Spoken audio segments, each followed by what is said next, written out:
Welcome to KOIN Now. My guest today is Scott Burns, Portland State University geologist, faculty member, professor, and expert at all things earthquake. So, Scott, thanks for joining us.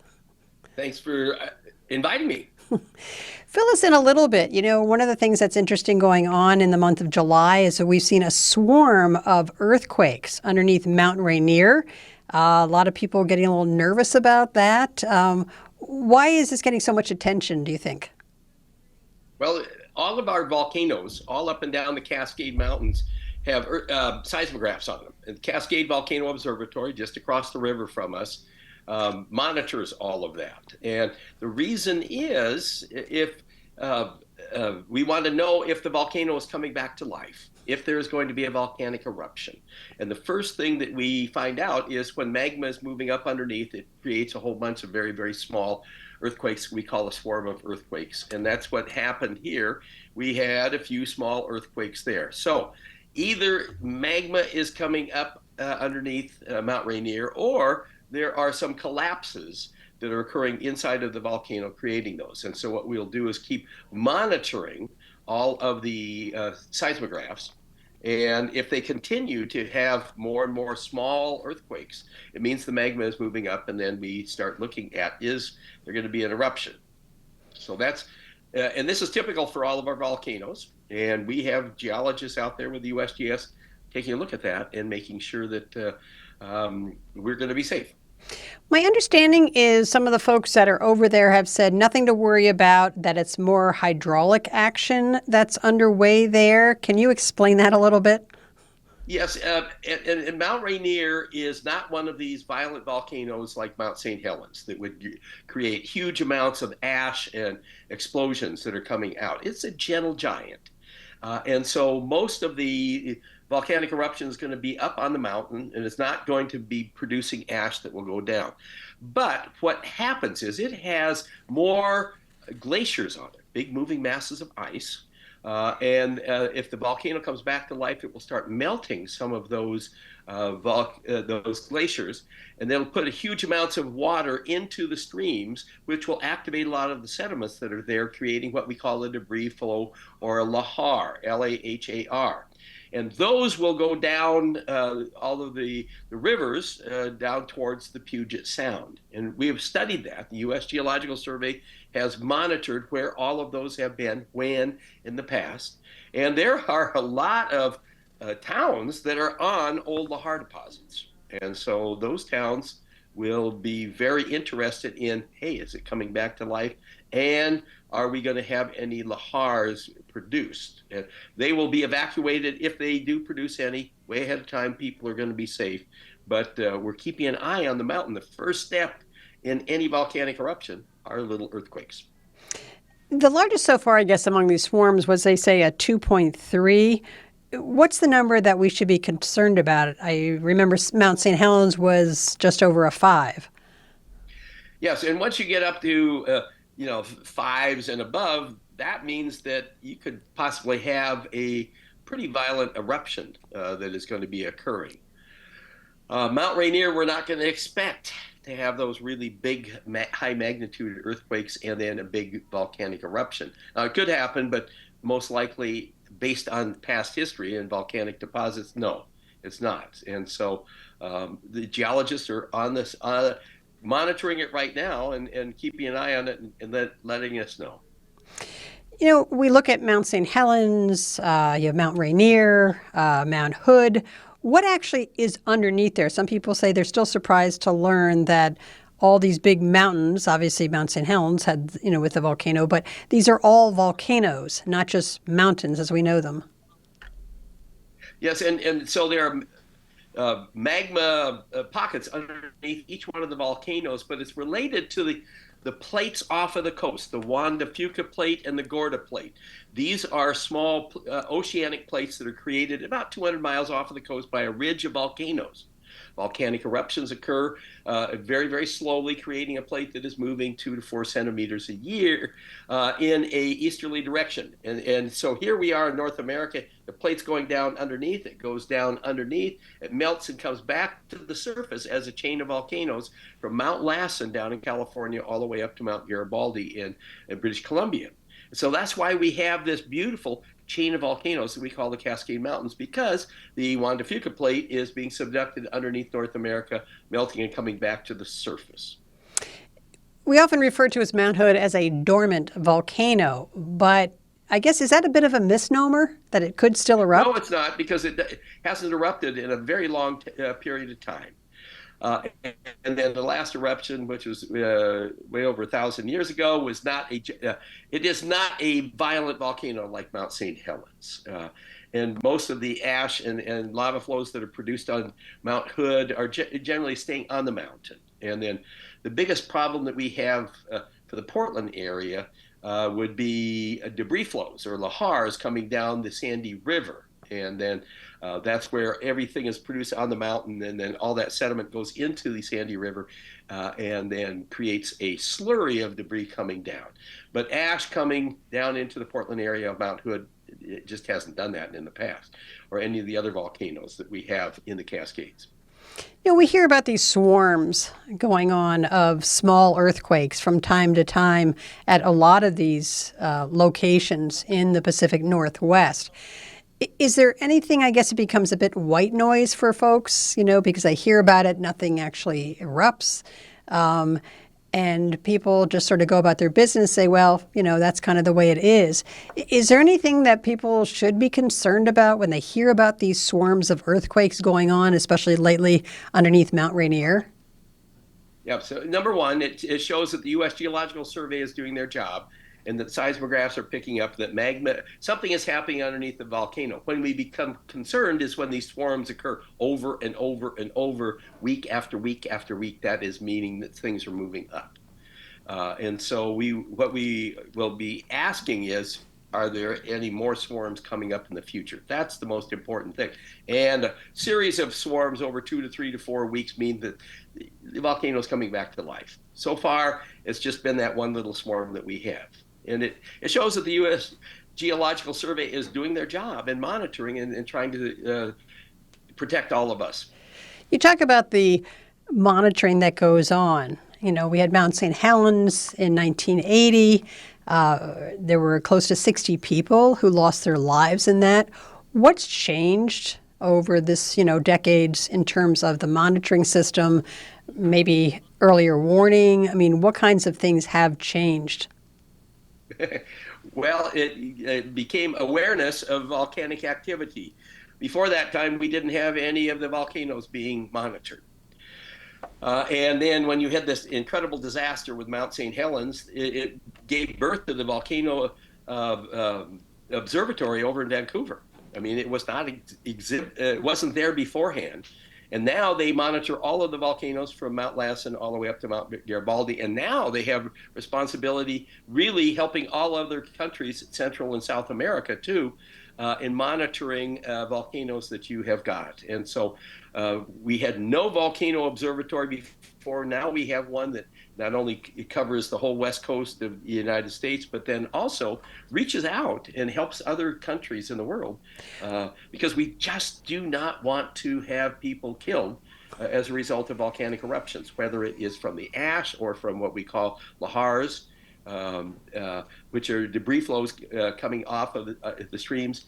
We now understand those, and we can prevent deaths and getting people out of the area because we have learned an awful lot. So they are out there to protect Americans, but then also people around the world.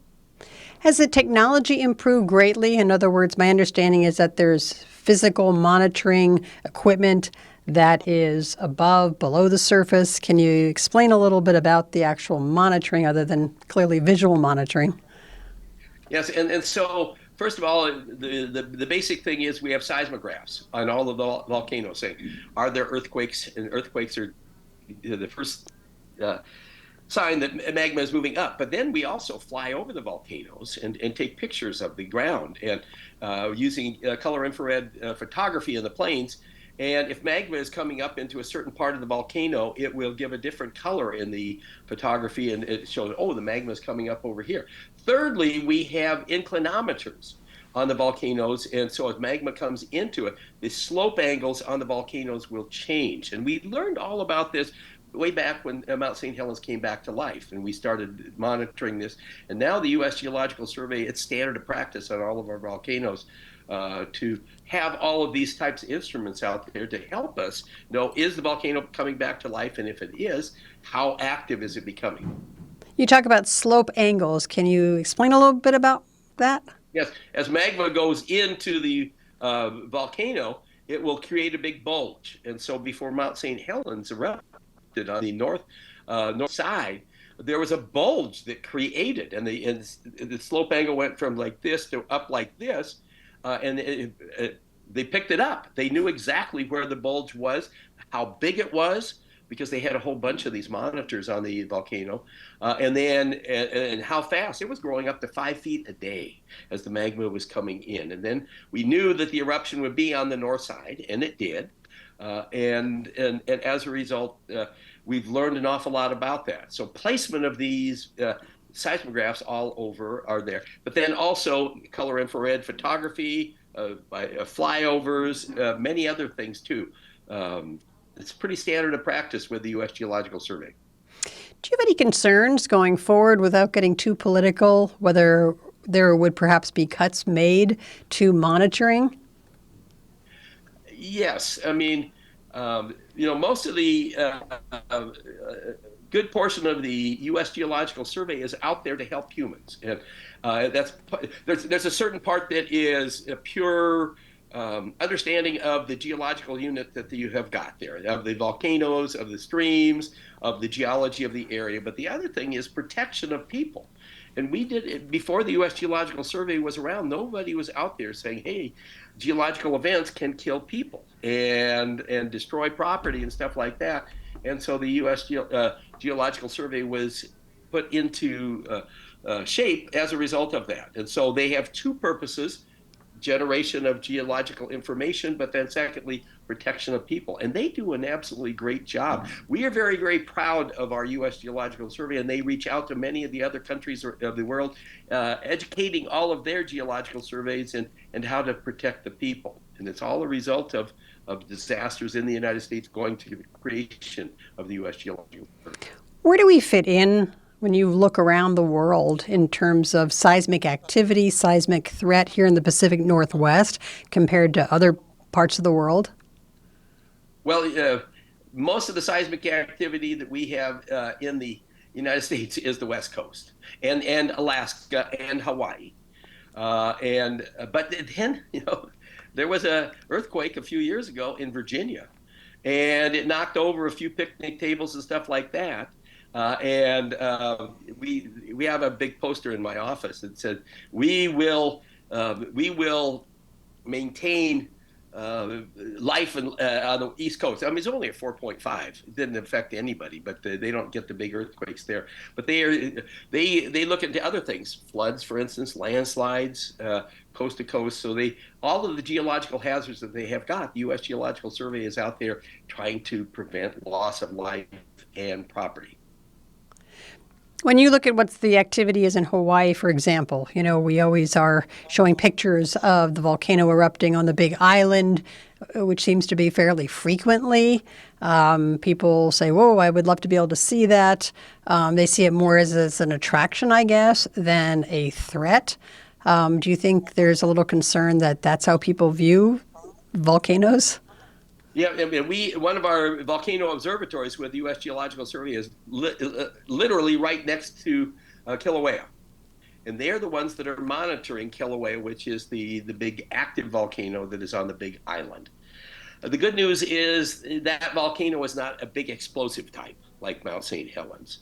It's a major oozer and stuff like that. And so they can have the volcano observatory up on the rim of the volcano and not have to worry about that, because it's a different type of volcano. But there are certain periods of time that a big plume may come up in the crater, and as a result, the U.S. Geological Survey understands that, keeps people away. They work with the National Park Service, and they say, the volcanic activity is happening right now. Keep people out of the park, or at least away from Kilauea, and visit other things. So they work hand in hand, and that's what we want, is protection of people. But at the same time, if you go to Hawaii, go see the volcano, because it's exciting. So That's what we want. It's a win-win situation that they have. Do you think, though, I mean, we had Mount St. Helens and the loss of life and the extreme environmental impacts to, I mean, so many people.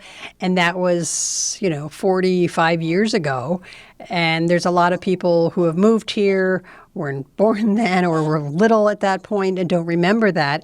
And do you think then we go back to the same sort of people feeling like, well, it's really not something that's ever going to happen again here? It will, but in 1980, I mean, we hadn't had a major volcanic eruption in the Pacific Northwest, in the Cascades, in thousands of years. And so everybody was complacent. And I still remember working at the Boy Scout camp at Spirit Lake. And we never thought about Mount St. Helens coming back to life. And now, I mean, everybody is very, very concerned about.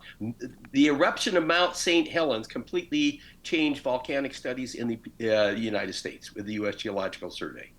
And now they have this huge, huge section of the USGS that is out monitoring all of the volcanoes. Nobody was monitoring them before because we just didn't think that they were going to come back to life and then that they would be maybe violent type. And then we started, whoa, we have violent volcanoes and we have nonviolent volcanoes. And so May 18th, 1980 was a turning point for the study of volcanoes in the world and the U.S. Geological Survey.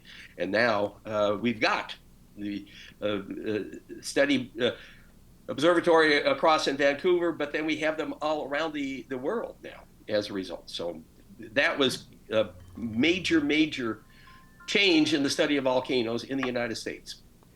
Have to ask you as an expert, how prepared are you? And do you treat this as just another one of the things that could happen, like a wildfire in our area? Yes, and the effect of the volcanoes, on us at home, minimal. We might get some ash and then just stay indoors and then spray it off afterwards. Earthquakes are a big one. I mean, getting ready for Cascadia. I mean, we've got my supply materials in the garage and ready and the to go thing in the cars and stuff like that. In fact, I was just looking at it yesterday when I was getting into the cabinet because I keep some wine in that same one too, and so That's good.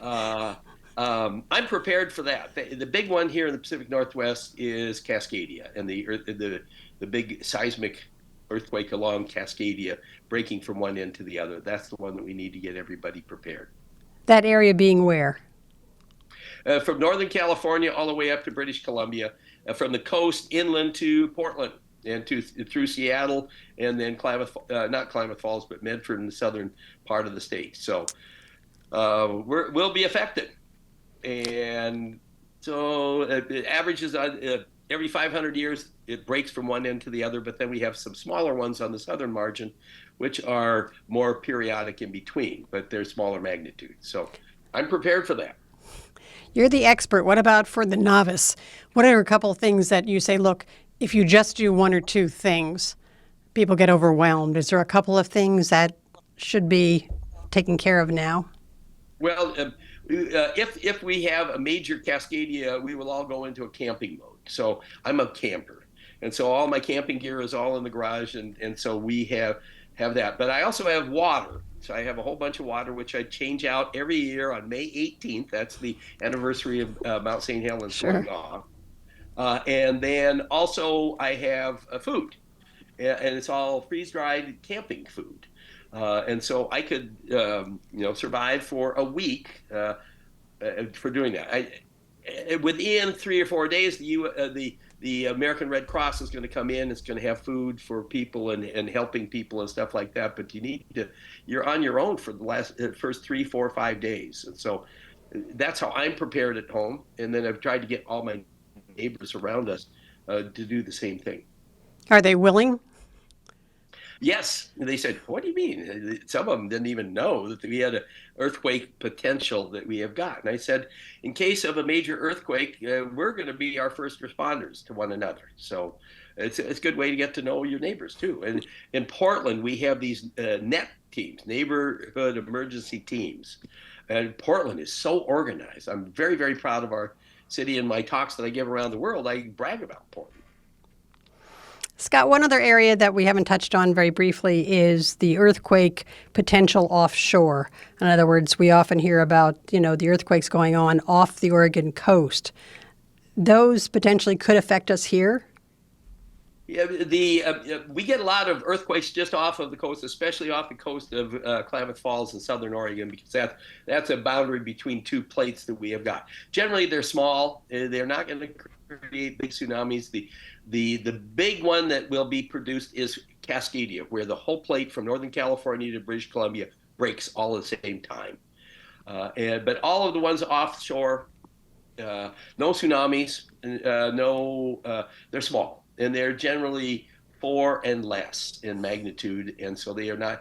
It's just a fact of life in the Pacific Northwest that we're going to have those because we have two active plates that are off of the coast subducting underneath North America. It's when the whole thing breaks at one time. That's when we have the potential for up to 7 to 8 to 9 magnitude.